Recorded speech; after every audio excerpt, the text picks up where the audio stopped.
I am Will Scott. We are all waking up to some breaking news on this Thursday morning. The Dolphins have signed Bradley Chubb, obviously one of the newest members of the Miami Dolphins. They get him at the trade deadline 2 days ago.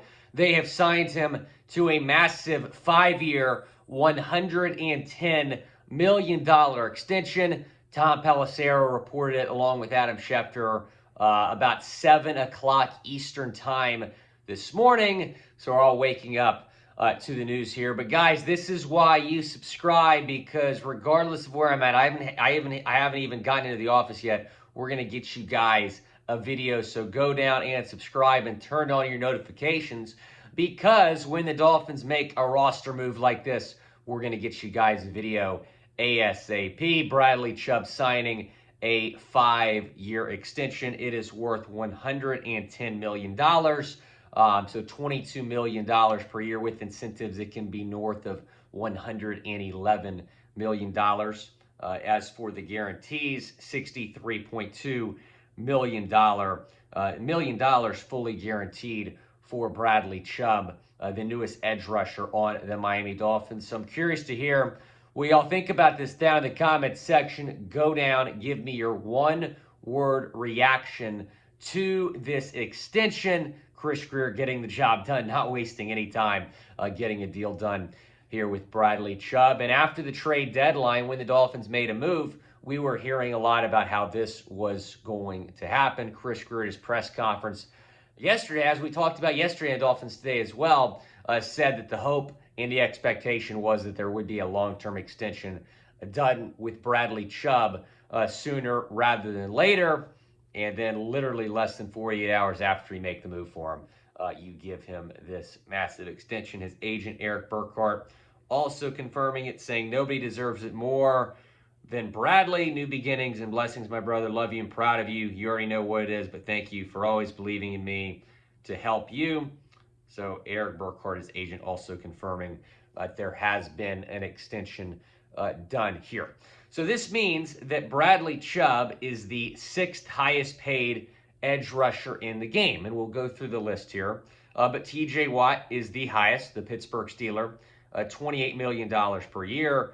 Joey Bosa with the Chargers, $27 million per year. Myles Garrett with the Browns, $25 per year.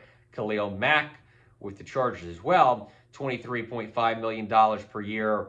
Max Crosby, the same number there. So they're tied for 4th. And then Bradley Chubb coming in at $22 million per year. So he's the 6th highest paid edge rusher in the league. And there's a couple people on Twitter that are saying overpay and whatnot. I mean, it's not like, I think this is a really good deal. I really do. $22 million per year, 6th highest paid edge rusher in the game. And he would have been a free agent at the end of this year. He was set to be a free agent. I mean, the disaster scenario, if you're a Dolphin fan like myself here, is like, okay, you give up a first-round pick to get this guy, and then you let him get away in free agency. That was never an option. That was not going to happen. Chris Grier would not have made this trade unless he knew, and during the trade negotiations, he was probably talking with Chubb's agent as well. He wouldn't have made this trade if he didn't think that Bradley Chubb was going to sign here long-term and know that he was going to sign here long-term. And that is what Chubb has done, inking a 5-year deal. He's now linked with the Dolphins for the next 6 seasons, including this season. So he's going to be a free agent in 2028, which is his age 32 year. So, yeah, I'm really happy about this. I mean, what made me like the trade a lot more when it went down, not just that Chase Edmonds was in the deal. Obviously, that made me a little bit happy as well. But the fact that when the trade happened, it was reported that a long-term extension was going to get done. So, yes, I do think it was worth giving up a first-round pick to get Chubb, because now you link him to the Dolphins for the next 5.5 years here. Now, when you look at some of the injury history with Chubb, right, if you're going to have a concern about this deal, that would probably be it, because you look at his rookie season 2018, he played a full season, 12 sacks, was the AP Defensive Rookie of the Year. I mean, won all these awards. And then the next season, just 4 games played. And in 2020, he played a majority of the season, 14 games, 7.5 sacks, was fantastic there. Last season, no sacks in 7 games, missed 10 games with injuries. And then this year, he's been phenomenal, 5.5 sacks in 8 games. So every other year, he's missed a considerable amount of time with injuries, and obviously the numbers have dipped because of that. So Chris Grier, I wouldn't say he's risking giving him an extension here, but he is certainly banking on the fact that Chubb is going to remain healthy, something that he struggled with somewhat in his career. Every other year, he's dealt with injuries, but he's been healthy this year, and he's been fantastic. And a lot of people are saying that he's going to be the missing piece on this Dolphins defense. The Dolphins defense that ranks 21st in the NFL in sacks this year. I think that's a pretty shocking number when you consider all the talent that's on that Dolphins defense. But Ogba's been disappointing. Emmanuel Ogba does not have a sack since week 1. JP's been great, but for whatever reason, his sack numbers have been a little bit down. So I'm excited about Bradley Chubb. And he added this defense. He will play on Sunday along with Jeff Wilson Jr. So overall, I think this is a very good morning if you're a Dolphins fan to get Bradley Chubb locked up for a long time. And those 3 first-round picks he got for Trey Lance, he turned into Jalen Waddle, Tyreek Hill, and Bradley Chubb, 3 of the best players at their position.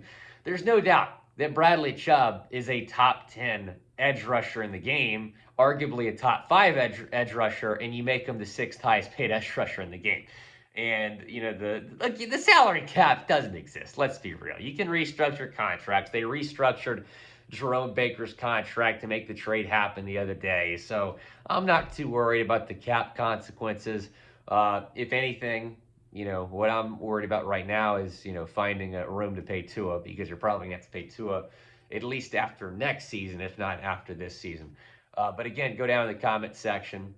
Grade the extension, A, B, C, D, or F. I'm going to give it an A. I think it's a good deal for both sides here. Chubb gets paid. Dolphins lock him up. Don't let him become a free agent after this year. But we're going to continue to react to this news on Dolphins Live. I'm going to be live on Dolphins today, 4 o'clock Eastern Time, 3 o'clock Central Time today. We'll talk more about this. More information will come up about how this got done.